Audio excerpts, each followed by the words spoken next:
ఏవి9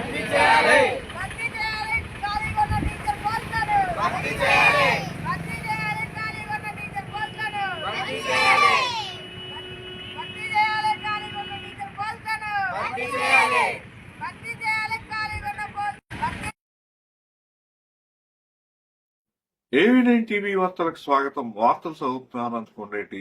విద్యాశాఖ అధికారి హామీతో ఉపాధ్యాయుల భర్తీ కోసం చేపట్టిన రిలే దీక్షలను విరమిస్తున్నట్లు పలు పార్టీ ప్రజా సంఘాల నాయకులు చెప్పారు. మండలంలోని ఖాళీగా ఉన్న ఉపాధ్యాయుల స్థానాలను భర్తీ చేయాలని 2 రోజులుగా SFI, CPM, CPI, Congress, CPIML, Mass Line, YCP, CITU, Andhra Pradesh గిరిజన సంఘం ఆధ్వర్యంలో కొనసాగించిన రిలే దీక్షలను గురువారం ఏఎంఓ శ్రీనివాసరావు నిమ్మరసం ఇచ్చి దీక్షలను విరమింపజేశారు. నమస్తే. ఎస్ఎఫ్ఐ ఏలూరు జిల్లా కార్యదర్శి. నా పేరు లలిత్. ఈరోజు ఏలూరు జిల్లాలోని ఏజెన్సీ ప్రాంతమైన అది ముప్పు ప్రాంతం, కుక్కునూరు, వేయపడి 2 ప్రాంత మండల కేంద్రాలు ఉన్నాయి. ఈ 2 మండల కేంద్రాల్లో కూడా టీచర్స్ కొరత చాలా ఎక్కువగా కనబడతా ఉంది. ఈరోజు చూసుకున్నట్లయితే కుక్కునూరు, వేయపడి 2 మండలాల్లో టీచర్ పోస్టులు 250 పోస్టులు అలా ఉన్నాయి. దానిలో ఈరోజు భర్తీ అయిన పోస్టులు కాస్త చాలా తక్కువ పోస్టులు, 84 పోస్టులు మాత్రం భర్తీ అయ్యి మిగతా పోస్టులు ఎక్కడా కూడా భర్తీ అయ్యే పరిస్థితిలో ఉంది.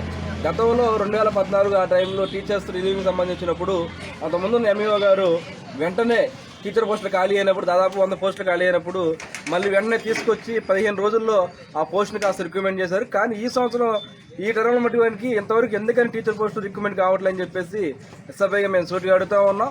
అదేవిధంగా చూసుకున్నట్లయితే ఇప్పుడున్న అధికారులు మేము అడుగుతాం, అనేక సార్లు మేము వినతి పత్రాలు ఇచ్చాం, అనేక విమర్శలు చేసే ఉన్నాం. అడిగినప్పుడు కూడా ఇదిగో మేము చేస్తామని చెప్పి మెగా డిఎస్సీ అంతవరకు కూడా దీన్ని కొనసాగిద్దామని ప్రయత్నం చేస్తూ ఉంది.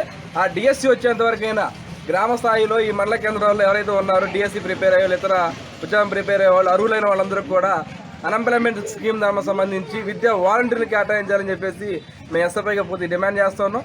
అదే పరంగా ఈ వేరేపాడు ప్రాంతంలో బడి బస్సు అనేది లేదు. పిల్లలు మార్నింగ్ చూసుకున్నట్లయితే ఆటోలు మాట్లాడుకుని ఆటోలు దాదాపు పరిమితి మించి మరీ విద్యార్థుల పరిస్థితి కనబడతా ఉంది. మరో పక్కన సరైన మౌలిక సదుపాయాలు లేని పరిస్థితి ఉంది. షెడ్లు కానీ వంట షెడ్లకు సంబంధించి కానీ ఆయమన్న సంబంధించి కొన్ని ఫర్నిచర్స్ కూడా స్కూల్స్లో లేని పరిస్థితి ఉంది. దీనిపైన వెంటనే ప్రభుత్వం దృష్టి పెట్టి ఈ కుక్కునూరు, వేరుపడి మండలం వెంటనే అభివృద్ధి చేయాలని చెప్పేసి, అదేవిధంగా వెంటనే తక్షణ విద్యా వాలంటీర్ని కేటాయించాలి లేదా టీచర్ పోస్టులను భర్తీ చేయాలని చెప్పేసి ఎస్ఎఫ్ఐ మేము పూర్తి డిమాండ్ చేస్తాం. లేని పక్షంలో రిలే హారదేశ కాస్త పోయి బంధుకైనా పిలుపుకోవడానికి కానీ మేము సిద్ధపడుతున్నామని చెప్పేసి ఇదని తెలియజేస్తా ఉన్నాం.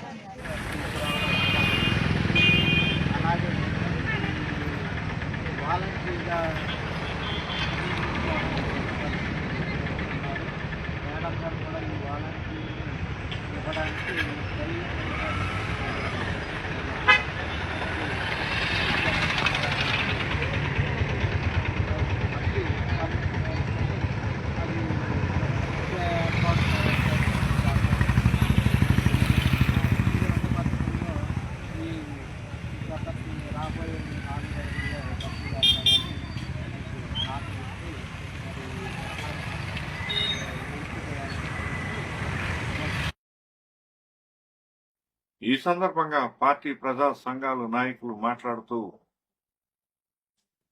మండలంలో ఉపాధ్యాయుల కొరత వలన విద్యార్థులకు విద్య అందని ద్రాక్షగా మారిందని వారు ఆవేదన వ్యక్తం చేశారు. ఈ దీక్షల్లో సిపిఎం జిల్లా కమిటీ సభ్యుడు ఎర్రంశెట్టి నాగేంద్రరావు, సిపిఐ మండల కార్యదర్శి కొన్నే లక్ష్మయ్య, ఎస్ఎఫ్ఐ జిల్లా కార్యదర్శి కె లెనిన్, కాంగ్రెస్ జిల్లా కార్యదర్శి వడ్డే రఘు, వైసీపీ నియోజకవర్గ నాయకులు మల్లెల చంటి నాయుడు, సిఐటియు మండల కార్యదర్శి ఎర్నం సాయి కిరణ్, సిపిఎం మండల కార్యదర్శి బయ్యాన శ్రీను, కాంగ్రెస్ మండల అధ్యక్షులు గెజ్జి రాజులు, నాయకులు వీరయ్య, వైసీపీ మండల ఉపాధ్యక్షులు రాయి సత్యనారాయణ, సిపిఐఎంఎల్ పార్టీ మండల నాయకులు కల్లయ్య, గిరిజన సంఘం నాయకులు పట్ల లక్ష్మయ్య, సిపిఎం నాయకులు మేడిపల్లి బాబు, పోలదాస్ రమేష్, షేక్ వలీష్ పాషా, విద్యార్థులు తదితరులు పాల్గొన్నారు.